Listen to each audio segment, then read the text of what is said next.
அது உண்மைதான். அவர்கிட்ட பத்திரிகையாளர் நேரடியாக சந்திச்சு நான் என்ன நோக்கம் என்ன அந்த வெற்றிடம் இடைவெளி என்ன இருக்குது திமுக அதிமுக தவிர உள்ள அந்த வாக்கு வங்கிகள்ல ஒரு முக்கியமான இடத்த விஜயகாந்த் ஒரு குறிப்பிட்ட இடத்தை பிடித்தாரு. திரும்ப அந்த சதவீதம் வந்து அப்படியே சரிந்து போனது. இந்த சூழ்நிலையில அந்த 2 கோடிங்கிற இலக்கு அவர் என்ன அடிப்படையில் வச்சிருந்தது இல்லை. ஏன்னா அதிமுகவிலேயே 1.5 கோடி தொண்டர்கள் தான் அவங்க சொல்லுவாங்க.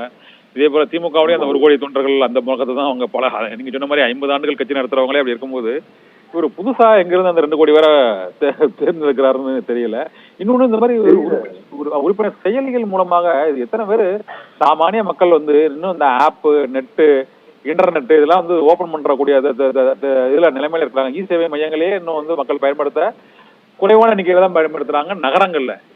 கிராமங்கள் மற்றும் சிறு நகரங்கள் பேரூராட்சி ஊராட்சி ஒன்றியங்கள்ல இந்த ஆப் அதாவது இணைய செயலி மூலமா ஒரு கட்சியை தொடங்கி இருக்கிறதுங்கிறது வந்து ரொம்ப அல்ட்ரா மாடர்னா. அது இங்கிலாந்துல கூட இப்படி தொடங்கி இருக்க மாட்டாங்க போல சார்.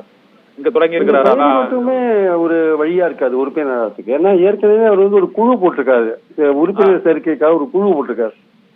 அந்த குழு வந்து பல்வேறு ரீஜனுக்கு பல்வேறு மாநிலத்தின் பல்வேறு பகுதிகளுக்கு டிராவல் பண்ணி அவங்க வந்து மேனுவலாவும் இந்த ஃபார்ம்ஸ் கொடுத்தும் வந்து ஆட்களை சேர்ப்பாங்க. அதற்கான முயற்சிகளில் ஈடுபடுவாங்கன்னு தான் நினைக்கிறேன். இந்த செயல் நீங்க சொல்ற மாதிரி இந்த செயலியை வந்து எல்லாருமே பயன்படுத்த முடியாது. இளைஞர்கள் வேணா பயன்படுத்தலாம், தவிர மற்றவர்கள் படிக்காதவர்கள் எல்லாம் வந்து பயன்படுத்துறது ரொம்ப கஷ்டமான காரியம். அதனாலதான் ஒரு குழு அவர் போட்டிருக்காரு. அந்த குழு வந்து உறுப்பினர்கள் சேர்க்கைக்கான ஒரு குழுவா போட்டிருக்காரு. அந்த குழு வந்து மற்ற விஷயங்கள் எல்லாம் கவனிச்சு அந்த ஃபாரம்லாம் விண்ணப்பம்லாம் அச்சடிச்சு அதை கொடுத்து முறைப்படி அந்த மாதிரியான விஷயங்கள்லாம் பண்ணுவாங்கன்னு நினைக்கிறேன். அது ஒரு பக்கம் வந்து ஆன்லைன்ல பண்ணியிருந்தா கூட இன்னொரு பக்கம் நேரடியாக கொடுத்து உறுப்பினர்களை சேர்க்கிற அந்த முயற்சியும் வந்து தொடருவாங்கன்னு தான் நினைக்கிறேன் நான்.